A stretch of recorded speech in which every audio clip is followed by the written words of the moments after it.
this I one. don't think the audience understands that there's like a good number of things I'd like to make as like the cold open that I just can't put in because I don't want to put in curse words either. And so we just have like a ton of stuff that just gets thrown out the window. I just.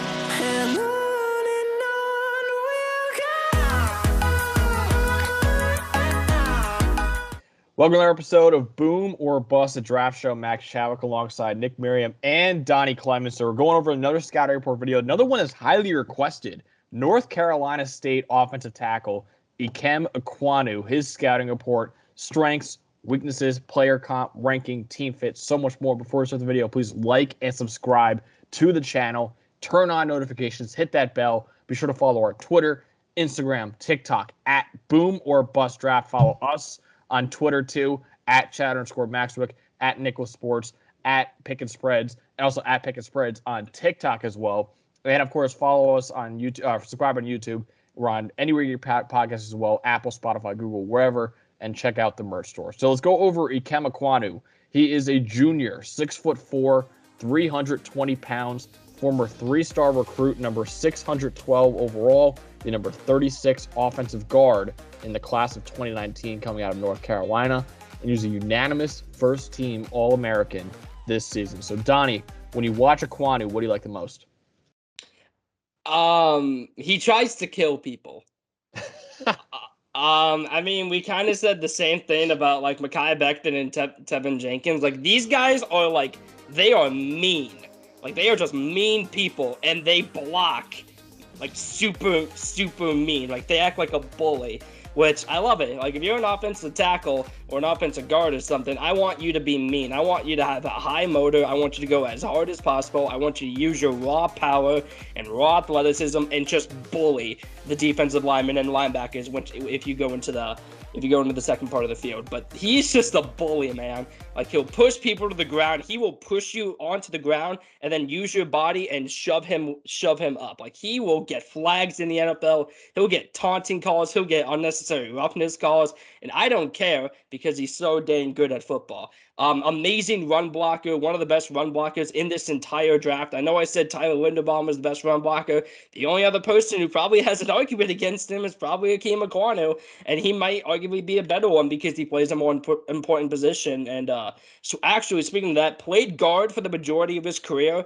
switched to left tackle, and then just dominated, just absolutely dominated, which, yeah, he's not playing in the best conference, but it's still a Power 5 conference. He's playing in the ACC, so it's not like the Big Ten or the SEC defensive lines, but he's still playing against Power 5 competition, which I still think matters. Super smooth in open space. Like, when he's running down the field, he looks good doing it. He looks strong. He looks powerful.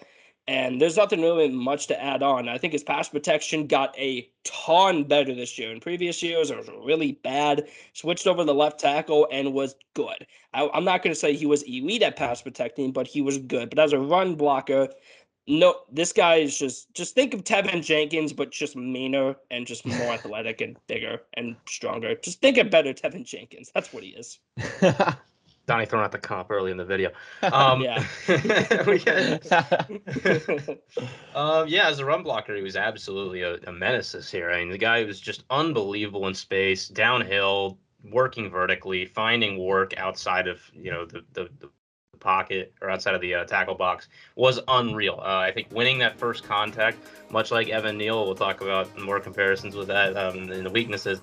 He's very good. He's got very good grip strength, I think, in pass pro that helps him win a lot of that contact. And I think he is pretty good athlete with his lower body. I think you see him really do well against some of these more speed rushers, which is a thing you don't see as much with tackles who, especially an inexperienced tackle who hasn't played as much, just immediately going to the left side. I think he has some work to do with his footwork, but he has the ability to slide and get out there and not get beat around the edge as well. I think this guy working outside of kind of that phone booth, get him into space, get him downhill blocking, get him moving people in the run game, and he is just a monster. I mean, he shows you that push. He's not like a massive tackle, but he is big enough, and I think he really, really pound for pound is just shoving dudes, creating space, and was a big part of how NC State's run game was going this year. Yeah, I mean, he's also a great athlete. Like, Gonna keep doing it. 58 on Bruce Feldman's freak list until the combine happens. I'm gonna be referencing this freak list as much as I can because really, shout out Bruce Feldman because we love you. Yeah, we love you, and that freak list is such a good barometer for athleticism until we get the combine and pro day results. Then you can say, okay, then we have these to look back on. He hit 18 miles an hour on the GPS at practice. Vertical jump 30 inches. The average is 28. Runs apparently a 4.92, and the average is 5.26. And he's a freaking bully, dude. He is a bully. Like, this is a guy I'd be terrified of if I was in middle school.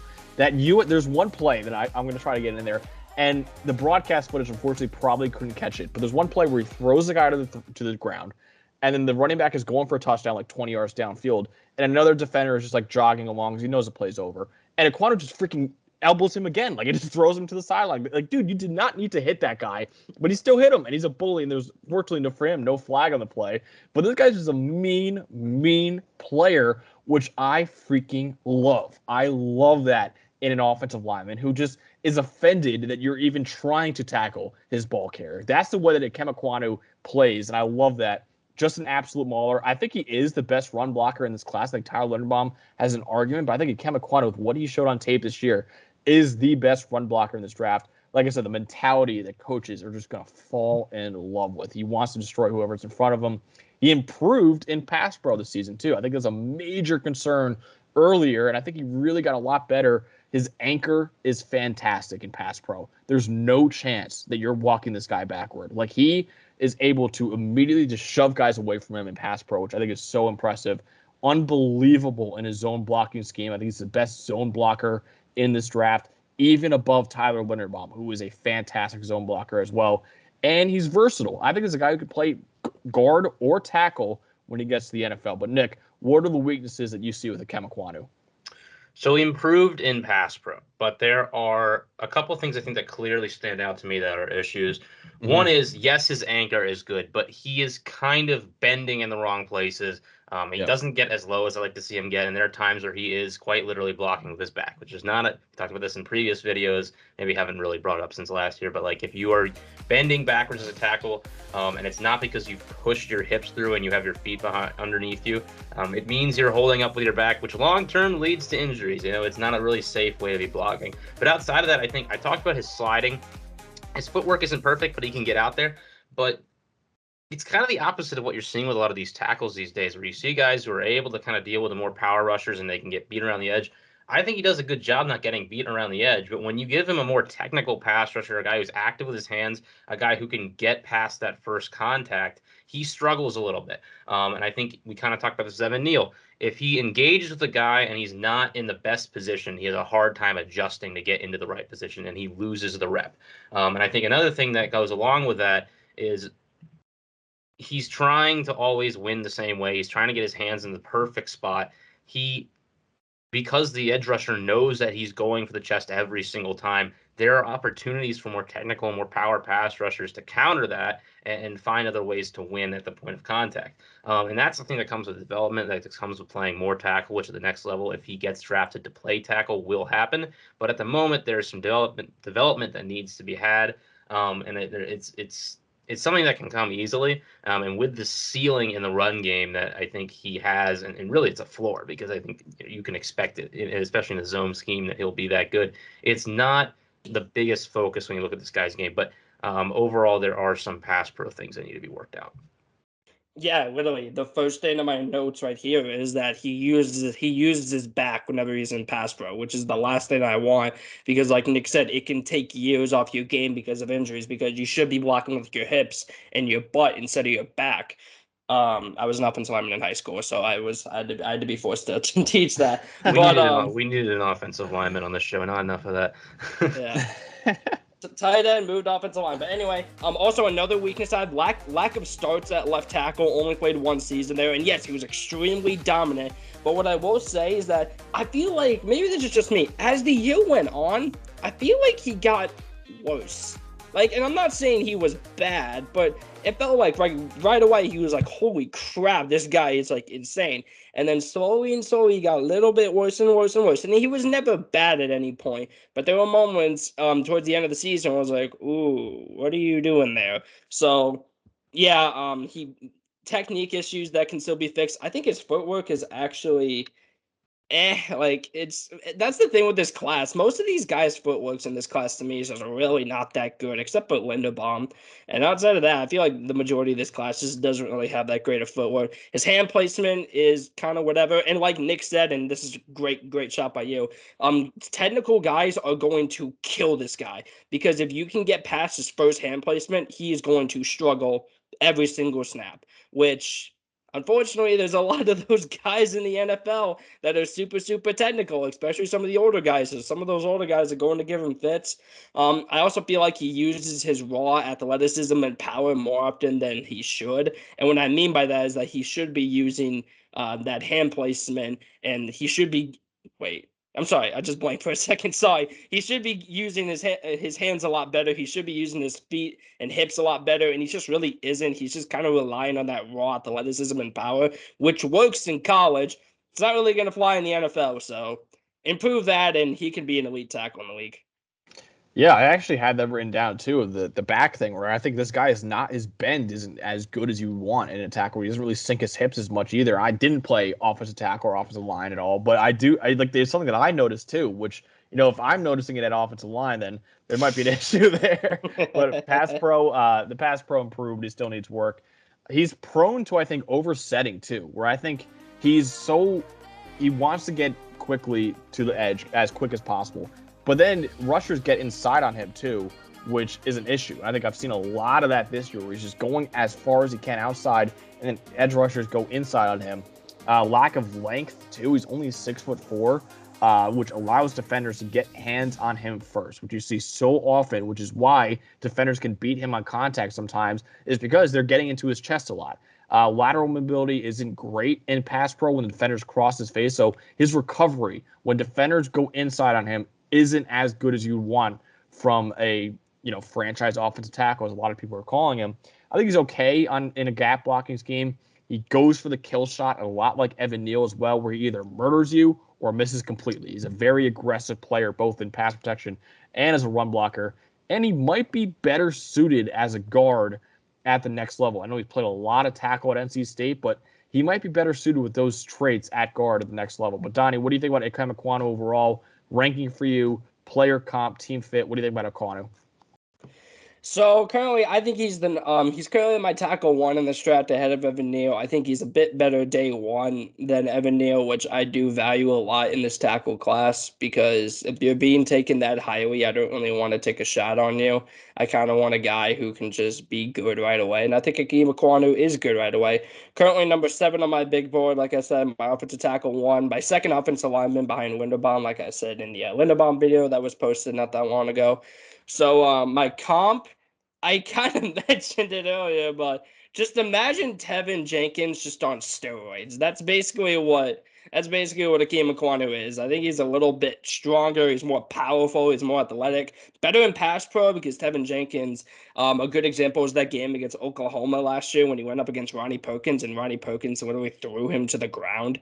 So that was a bit concerning for him, but better in pass pro, better run blocker. Just like I said, imagine Tevin Jenkins, but just kind of better at everything. And I know that's a little insulting to Tevin Jenkins, because I like Tevin Jenkins, but that's just how much I do like Ikem Ekwonu. I think he's a great offensive tackle. I would take him inside the top 8. I'm looking at Carolina at 6. I know they really need a quarterback, but by the sounds of it, unless they shock the world and take Kenny Pickett, I don't think they're going to take one. So if I'm looking at an offensive lineman, I'm looking at Ikem Ekwonu right there at 6. Yeah, I like the Tevin Jenkins comp quite a bit, actually. And I think I was lower on Jenkins coming out than I think a lot of people were. People had him as like a top 24 player in the draft last year. I kind of had him more in the 30 to 35 range. But, Jenkins kind of early, he switched sides this year, and he had some injuries, which held him out. He early in his time with the Bears struggled a little bit in pass pro, kind of got better as the year went on. You saw the run game ability still, but it did take a little bit for him to adjust. And I think that's kind of what's going to happen with Ekwonu. We just talked about Matt Corral having to adjust in the last video. And I think Ekwonu is probably going to be the tackle in this draft class that, well, that's not true, because Evan Neal probably needs some time. But I think Evan Neal is more likely to get away with his athleticism than Ekwonu, just because in the NFL there's a lot of good athletes. Like, you need to be, just unreally peak athletic to just get away with athleticism alone. And that's kind of why Evan Neal and the Mekhi Bectons of the world are able to kind of get the type of clout as draft prospects that they do. Ekwonu is a great athlete, but I don't know that he is good enough with that on his own to completely make it at the league level. So he needs to develop, like we talked about. And I think that will end up potentially pushing him inside to guard, and I don't think that's necessarily a bad thing. I think he could be one of the best pulling guards in the entire NFL, and that's why my comp for him is Brandon Sheriff, who I think is one of the best pulling guards in the NFL. A guy who played tackle at Iowa, ended up moving inside to guard because Washington had their 2 tackles set, and they just said whatever, we'll take an O-line guy, and it worked out. I think you kind of get that pulling ability, that nasty attitude downfield out of Ekwonu, and I think it kind of compares similarly to Sheriff. I kind of said my comp first, and now I'll give you my overall ranking for him. I have him as my number 3 tackle. And I think I think Neal can get away a little bit more with that athleticism thing. And I actually have Charles Cross as my number 1 tackle now. I think he is the safest. I think he's the highest floor tackle in this draft class. And for me, I think if we're having a discussion about taking a tackle at 1 in Jacksonville, I think Cross should be the guy we're talking about, and not Evan Neal. Wow. That's my take for this video. Oh, wow. But we'll talk about Cross later. But I have him number 11 overall, which is just kind of a product of being 4th out of the offensive linemen we're going to talk about here. I still think he's a great prospect. I wouldn't be upset if like Carolina took him at 6. I could see reasoning for why a team would be higher on Ekwonu for their system than others. But like I said, I think that the upside there in terms of potential downfield ability as a run blocking guy, get him out there on screens. It's extremely intriguing. And then zone offense it's more likely, because I just do these boards from the perspective, I don't know who I'm drafting for. It's just which players I like most, what maybe I would run. But if you're the Vikings, you're running a zone scheme, you're probably going to have Ekwonu tackle 1 on their board. Yeah, sorry. I'm just this is gonna look terrible, later in the week because of how late this is. But Tom Brady just retired, and Tom Brady just retired. Wow. Tom Brady just retired. Oh my God, Tom Brady just retired. So I saw Donnie and I looked at our phones like the same time, and we all just looked, like, "Why are you going on, Nick?" And we're just like, "Oh wow." I was wondering why you guys were looking down. I was like, "What is going on?" I was like, "Am I that boring again?" Is it really getting to that point? Like, cancel the week. Patrick Mahomes is now winning every single Super Bowl for the next 15 years. This is a terrible content because this is probably gonna come out on Thursday. People are like, "Dude, this happened a week ago." Like, who cares? This literally broke as we were. It literally just broke out as we were going. Okay.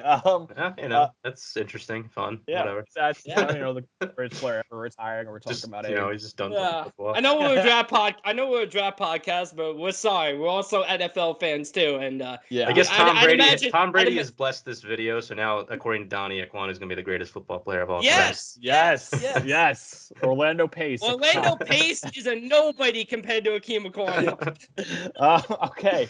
Let me get through this bottom line because then we can hop off and talk about this because I'm sure we have a lot to say. But Ikem Ekwonu, number 11 overall for me. OT2, I still have behind Evan Neal. I do think, though, I think it is a 3-man race. I think, like, Nick has Charles Cross at OT1. That is not blasphemy. And a lot of people probably think that is blasphemy. It is not. You could have Ikem Ekwonu. You could have Evan Neal. You could have Charles Cross as OT1. I actually think Bernard Raymond is really good, too. You could have any of those. He's going to be sneaking up, Yeah, I like him a lot. You could have any of those 3 as OT1, that's it, and that's who you want, and that's fine. And you can have them as your OT1. I have no qualms with that. Like I said before, it's the 2020 offensive tackle class where you have Tristan Wirfs, Andrew Thomas, Jedrick Wills, and Mekhi Becton. Any of those 4, I wasn't as high on Mekhi Becton, but any of those 4, I would say, yeah, that's fine. So I think this is very similar to that as well. While he may be better suited as a guard, Ekwonu improved enough in pass pro to make me comfortable about his long-term outlook at tackle. He will immediately boost any team's toughness in the trenches and will be an absolute monster in the run game. Firmly, like I said, in the OT1 mix with Evan Neal and Charles Cross, I go with Neal because of that ceiling that we see and the fact that as pass protectors, I think all have shown warts. I think Charles Cross this year was excellent in pass pro. But in years past, he's shown warts too, and I think Evan Neal and Ikem Ekwonu have done as well. But I think it is very close with all 3. My comp, Lyle Collins is who I came up with my comp. Same size, actually, at 6'4", 320. Ekwonu, I think, is a better athlete than Collins, but both are outstanding run blockers who are good, not great, in pass protection. I think that's what Ikem Ekwonu is going to be in the NFL, is just this mauler in the run game who is serviceable and good in pass pro. He's not going to be like an Andrew Whitworth or anyone like that, or David Bakhtiari. As a pass protector, he's going to be good, not great, but he's going to maul dudes in the run game. I guess what Lyle Collins does as well. Team fits Panthers, Giants, Jets, Falcons, Broncos. Anyone who needs a tackle. Ikem Ekwonu is worth probably a top 10, top 15 pick. But please like and subscribe to the channel. Be sure to follow our Twitter, Instagram, TikTok at Boom or Bust Draft. We're on YouTube, anywhere you get your podcasts. That's what we got on Ikem Ekwonu. Make sure you guys follow us on Twitter too, at Chatter_Maxwick, at Nicholas Sports, at Pick and Spreads. Follow Donnie on TikTok as well. And keep commenting who you want to see us do next, and any videos you want to see us do next too. It doesn't have to be a scouting report or anything else. Just anything you guys want to see us cover. Tom Brady's retirement, who knows? All right, that's what we got. This is a special episode, by the way, because you are currently watching our live reaction to the GOAT retiring. So congratulations for everybody watching. I guess I can say that. That was incredible. Kyle Trask season. Let's go. Kyle Trask. Let's go. This quarterback class is going to be very interesting because now there's another team that might need a quarterback in that first round. Yeah. So this is going to be fun. That's what we got in Ikem Ekwonu, though. So thank you guys so much for watching. For Nick Merriam and Donny Clemons, I'm Max Chadwick. Have a great night.